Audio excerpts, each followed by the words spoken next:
Oh, actually, hold on one the second, guys. administration. Hello. Hey, Mr. President Trump. Mr. President, how you doing? Well, I'm going to put you on speaker, but actually a great question just came up. We're talking about regulations and some of the things that can be done to alleviate the regulation burdens on a lot of businesses. But I'm going to put you on speakerphone for everybody to hear. Hold on a second. All right, everybody, you're on with the president. Hello, Mr. Hey, President. Mr. President. Hello, everybody. It's great to be with you. I hope I'm being well represented. I have a feeling I am. I know them very well, so I hope so. No, you are, sir. But a question came up about regulations. And so what's your view of what we need to do with regulations when you come back into office?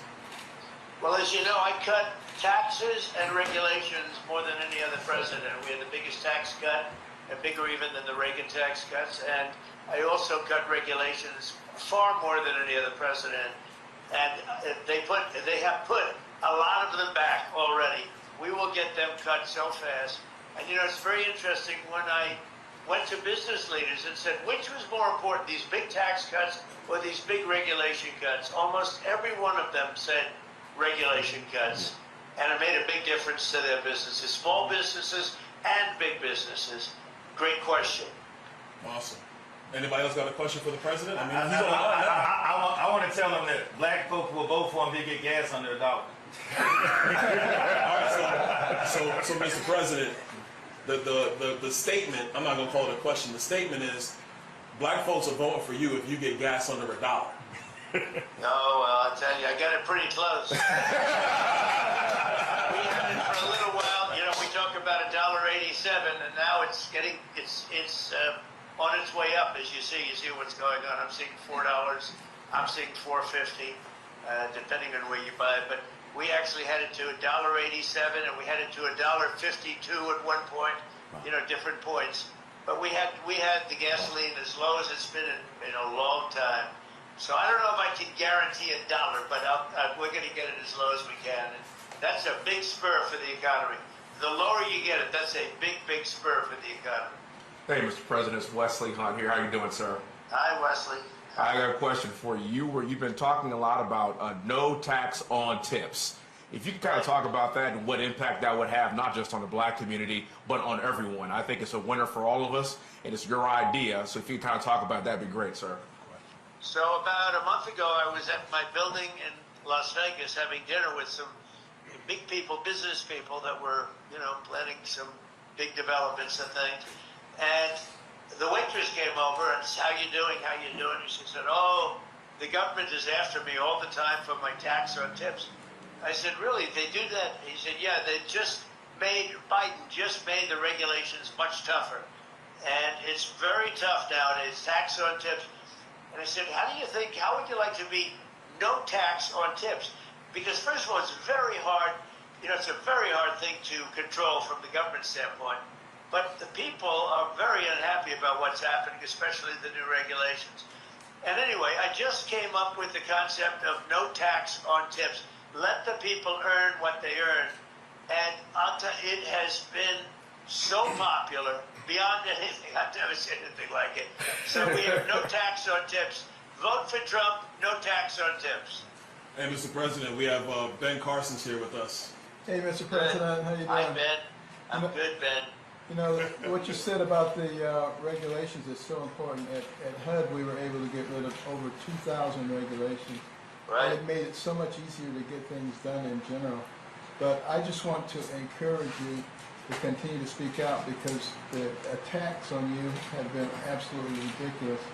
And we're praying that God will give you the strength to bear it because you're standing in there for all of us. Well, the attacks have been unbelievable, what they say, and, you know, they'll take a speech where I'll be out rallying, a perfect speech for an hour and a half, 2 hours. We have big crowds. We had over 100,000 people, 107 to be exact, in Wildwood, New Jersey. We had 25,000 in the South Bronx. We have 88,000 in South Carolina. We have tremendous crowds, and you'll make a perfect speech.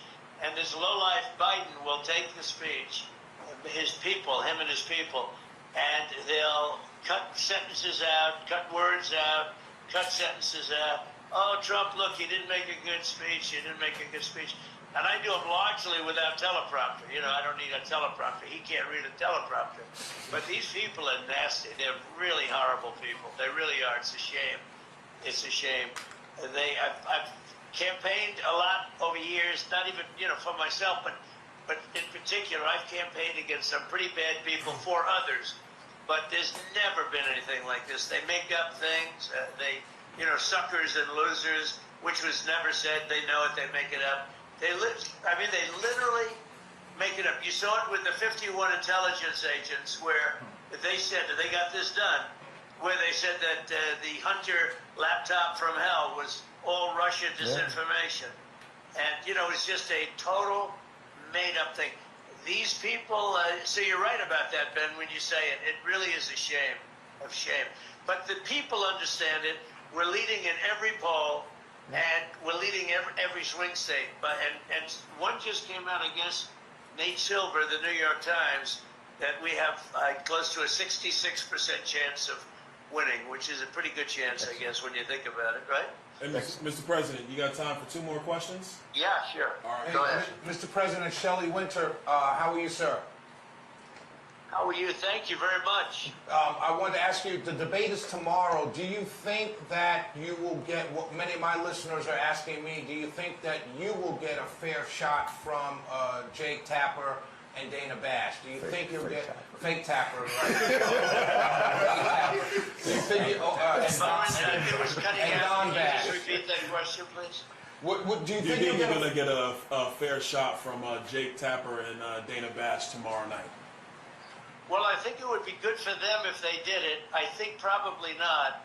You know, it's very interesting. During the primary, CNN covered me, you know, very, very tough, but they covered me all the time. And I won it very quickly. I won it in record time. And Byron knows that, and Ben knows that. They were all there, and Wesley was there. Wesley, good job on television this morning, by the way. Oh, thank you, sir. But they were all there. We won it in record.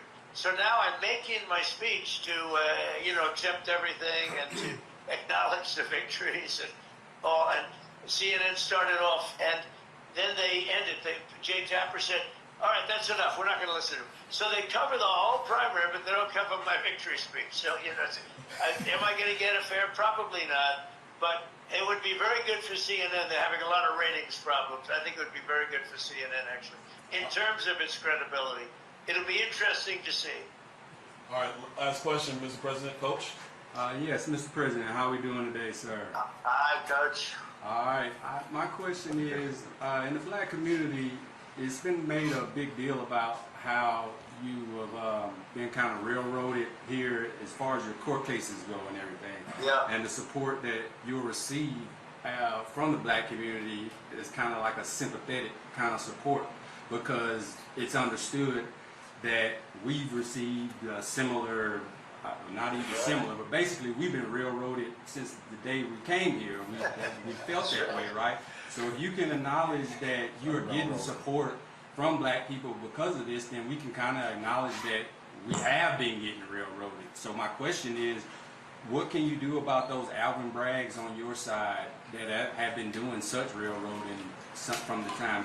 What can we do about those Fonnie Willises and Alvin Braggs that are, you know, right now sending some poor black person to jail for some crime that they're doing? Well, you know, it's an amazing thing. When this happened, and as you saw, all the legal scholars say these are not cases. These are not cases should be brought. It's just a terrible thing. It's weaponization. And it comes out of the White House, even when it's city and state, comes out of the White House in order to attack a political opponent. But since that happened, the black support, I think my representatives will tell you this, the black support has gone through the roof. Yes, it has. And I guess they equate it to problems that they've had. But since this has happened, like the mugshot is the best. It just beat Elvis Presley and Frank Sinatra by a lot, by the way. It beat it by a lot. But that's the number one mugshot of all time. It's really an amazing thing. Since it happened, the support among the black community and the Hispanic community has skyrocketed. It's been amazing. Really been amazing.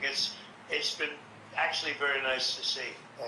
Mr. President, You know, it's in one way you say, gee, isn't that too bad? But the truth is, it's really a lovely thing when I see that. We have great support now in the black community and in the Hispanic community. That's true. Great support.